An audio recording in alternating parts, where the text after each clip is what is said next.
কৃষ্ণনগর নামে এক গ্রামে রমেশ নামে এক ধাবাওয়ালা।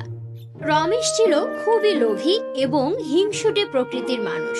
রমেশের ধাবায় প্রতিদিন প্রচুর ভিড় হতো। অন্যদিকে গোপাল নামে এক চাষি সেই গ্রামেই থাকত। উফ, কি গরম পড়েছে! এই গরমে তো জমিতে থাকলে অসুস্থ হয়ে পড়বো। না, তাড়াতাড়ি করে বাড়ি যাই। এই বলে গোপাল কোদাল হাতে বাড়ির দিকে রওনা দেয়। এদিকে রমেশের ধাবাতে ভিড় বাড়তেই থাকে। রমেশ দা, আমাকে একটা ছোট বিরিয়ানি দাও তো। হ্যাঁ বেন্টু, দিচ্ছি।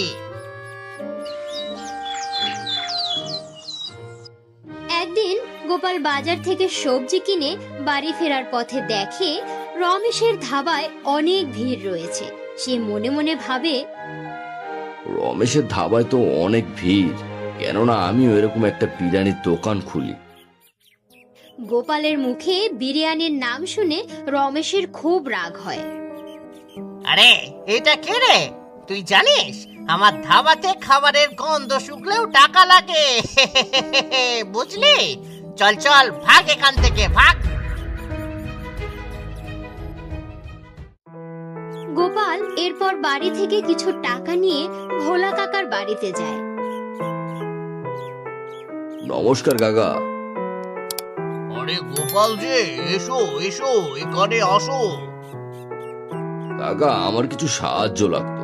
আমি ভাবছি চাষের পাশাপাশি একটি ব্যবসা করব। কত টাকা লাগবে তোমার বিরিয়ানির দোকান খুলতে? 1000 টাকা দিলেই হবে কাকা। 1000 টাকাতেই হয়ে যাবে।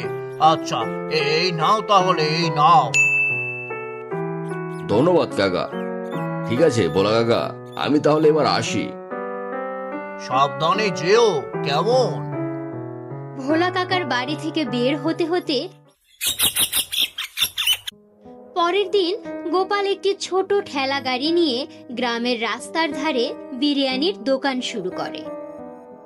গোপালের বিরিয়ানির দোকান খোলার কথা শুনে গ্রামের লোকের মধ্যে বেশ চাঞ্চল্য শুরু হয়। এদিকে রমেশের ধাবায় পচা নামে এক গরিব লোক বিরিয়ানি খেতে আসে। দাদা, আমার কাছে টাকা নেই, তুমি কি 1 প্লেট বিরিয়ানি খেতে দেবে? বিনামূল্যে কোনো খাবার নেই। যা যা, ভাগ এখান থেকে, ভাগ। রমেশ দাদার এত খারাপ ব্যবহার আগে কোনোদিন দেখিনি। চল কালু, এখান থেকে আর বিরিয়ানি খাবো না। আরে যাও যাও, পুরো গ্রামে একটাই বিরিয়ানির দোকান, সেই ঘুরে আমার কাছে আসতে হবে। রমেশ ভাবেনি যে গোপাল সত্যি দোকান খুলবে। পরের দিন রমেশের দোকানের সামনে দিয়ে সবাই গোপালের দোকানে যাচ্ছিল। কি রে গোপাল, তুই আবার বিরিয়ানির ব্যবসা খুললি কবে থেকে? এই যে বিমলদা, আজকের থেকে। কই, ওই দে তো তোর বিরিয়ানি। তা বিরিয়ানি ভালো হবে তো? হ্যাঁ বিমলদা, ভালো হবে। এদিকে রমেশের দোকানেও নীলেশ নামে একজন ব্যক্তি বিরিয়ানি খেতে আসে। দাদা, 2 প্লেট চিকেন বিরিয়ানি দিও তো। দাম কিন্তু 100 টাকা। ওরে বাবা, এত দাম! তাহলে তোমাদের আর বিরিয়ানি খেতে হবে না। হ্যাঁ হ্যাঁ, তোমার দোকানের বিরিয়ানি আর খাবো না। নীলেশ রমেশের ধাবা থেকে বেরিয়ে গোপালের দোকানে আসে। গোপাল এখন 5 টাকাতে বিরিয়ানি বিক্রি করতে শুরু করে। বলুন দাদা, কি নেবেন? আমার এখানে বিরিয়ানির সব আইটেম পেয়ে যাবেন। তা কি কি আইটেম করো তুমি গোপাল? চিকেন বিরিয়ানি, চিকেন চাপ, চিকেন কোপ্তা। ঠিক আছে ঠিক আছে, তাহলে 1 প্লেট চিকেন বিরিয়ানি দাও। আমার বিরিয়ানির লোকেদের এত ভালো লেগেছে। একদিন খুব জোরে বৃষ্টি হচ্ছিল। সেই দিন গোপাল যখন দোকান খোলার জন্য তৈরি হচ্ছিল, তখন তার স্ত্রী মালতী বলে, হ্যাঁ গো, তোমাকে আজ এত বৃষ্টিতে দোকান দিতে হবে না। আমি বলছি কি, আজ বাড়িতে থাকলে হয় না? না গিন্নি, দোকানে না গেলে যে আমাদের পেট চলবে না। মালতীর কথা না শুনে গোপাল বৃষ্টির মধ্যে ঠেলা নিয়ে দোকানের দিকে রওনা হয়। হে ঈশ্বর, লোকটাকে তুমি দেখে রেখো। বৃষ্টির কারণে আজ একটাও খদ্দের আসেনি গোপালের দোকানে। অন্যদিকে রমেশ নিজের দোকানে বসে বসে হাসছিল। আজ ঠিক হয়েছে, আজ একটাও লোক গোপালের ঠেলাতে যায়নি।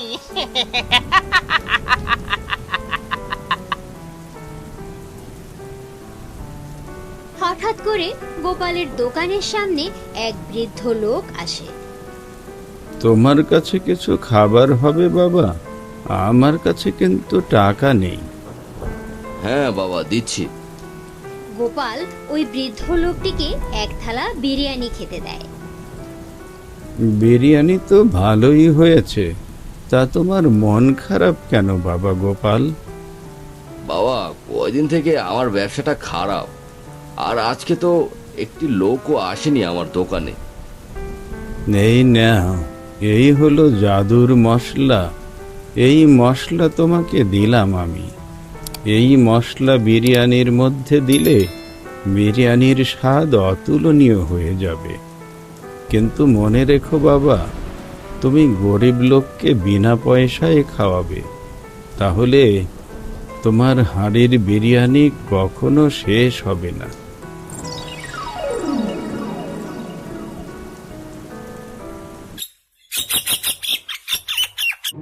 পরের দিন সকালে গোপাল যখন দোকান যাওয়ার জন্য তৈরি হচ্ছিল, তখন সে মালতীকে বলে, এই মশলাটা কাল থেকে বিরিয়ানিতে দেব। বিকেলের দিকে পচা এবং কালু গোপালের দোকানের সামনে দিয়ে যাচ্ছিল। ঠিক সেই সময় পচা বলে, উফ, এত সুন্দর গন্ধ কোথা থেকে ভেসে আসছে বলতো কালু? মনে হয় গোপাল দাদা ঠেলা থেকে। তাহলে চল এক প্লেট করে খেয়ে আসি। কিন্তু আমার কাছে তো টাকা নেই।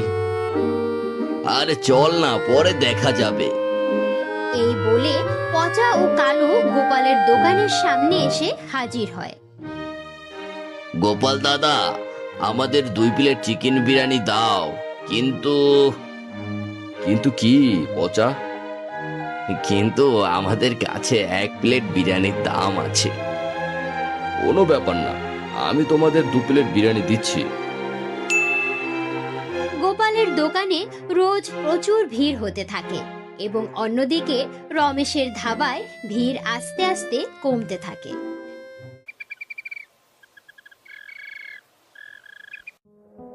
বুঝলে মালতী, ওই সাধু বাবার দেওয়া ওই মশলাটা দেওয়াতে আমার বিরিয়ানির স্বাদ দ্বিগুণ হয়ে গেছে। ও, এই কারণে গোপালের দোকান রোজ এত ভিড় হয়। ঠিক আছে, আজ রাতে এই গোপাল ঘুমানোর পরে আমি ওই মশলা চুরি করে নেব। সেদিন রাতে রমেশ চুপি চুপি গোপালের বাড়িতে গিয়ে মশলার কৌটোটা চুরি করে নিয়ে আসে। ও, এই তাহলে জাদুই মশলা। পরের দিন সকালে গোপাল ও মালতী মশলা খুঁজছিল। মালতী, ও মালতী, আমাদের মশলার কৌটাটা চুরি হয়ে গেছে। তুমি আজ তাহলে মশলা ছাড়াই বিরিয়ানি রান্না করো।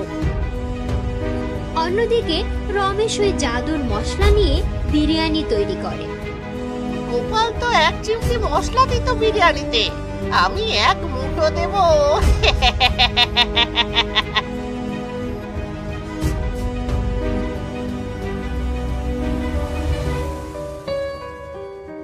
রমেশ দাদা, আমাকে বিরিয়ানি দেবে? আমার কাছে টাকা পয়সা নেই। রমেশ দাদা, আমাকে বিরিয়ানি দাও না।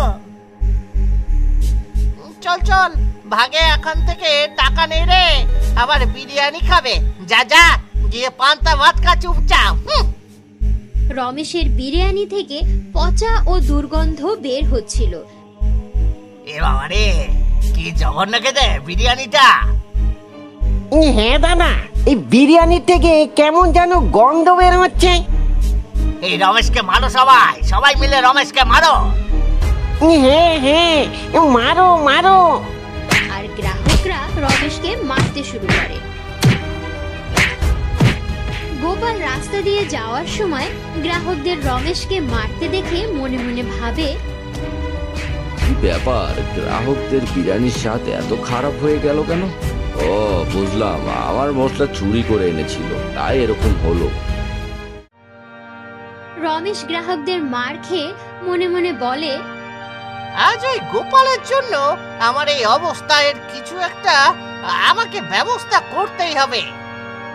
তারপর রমেশ হাঁটতে হাঁটতে দুটি লোকের সঙ্গে দেখা করতে যায়। কিরে, পারবি তো? হ্যাঁ হ্যাঁ, তুমি তো জানো যে রঘু কোনো কাঁচা খেলোয়াড় না। তুমি নিশ্চিন্তে থাকো রমেশদা, কাজ হয়ে যাবে।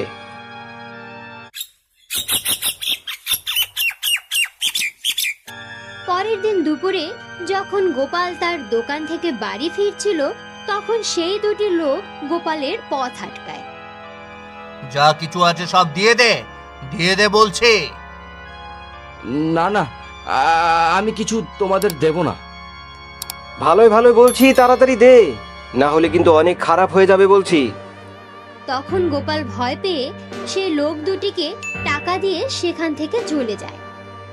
চল রে অর্জুন চল, আজকের কাজ হয়ে গেল।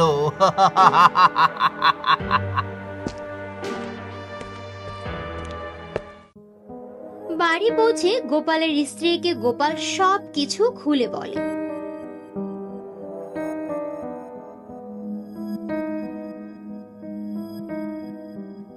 আমার তো মনে হয় এই কাজটা রমেশ বাবুই করেছে, কিন্তু আমি এটি প্রমাণ করে কিভাবে দেখাবো? আমি বলছি কি, যখন একদিন এসেছে তাহলে আবার আসতে পারে। তুমি যখন কালকে আসবা তখন জমিদার বাবুর সাথেই আসবা, আর জমিদার বাবুকে বলবা লুকিয়ে থেকে ওদেরকে ধরে ফেলতে। পরের দিন সকালবেলা গোপাল উপস্থিত হয় জমিদার বাড়িতে। বুঝলেনই তো জমিদার বাবু, তা এখন কি করব?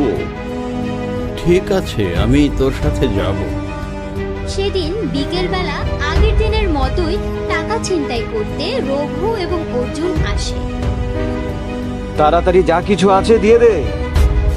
তখন জমিদার বাবু আড়াল থেকে সব কিছু দেখে ফেলে এবং রঘু ও অর্জুনকে হাতে নাতে ধরে ফেলে। জমিদার বাবু, ও জমিদার বাবু, এগুলো সব ওই রমেশের কথাই করেছে জমিদার বাবু। আমাদের ছেড়ে দিন, দয়া করে আমাদেরকে ছেড়ে দিন জমিদার বাবু, আমাদেরকে ছেড়ে দিন। এই কে আছিস, যা তো রমেশকে ধরে নিয়ে আয়। জমিদার বাবু সব কিছু শুনে রমেশকে গ্রাম থেকে বের করে দেয় এবং গোপাল সুখে শান্তিতে তার পরিবার নিয়ে বসবাস করতে থাকে।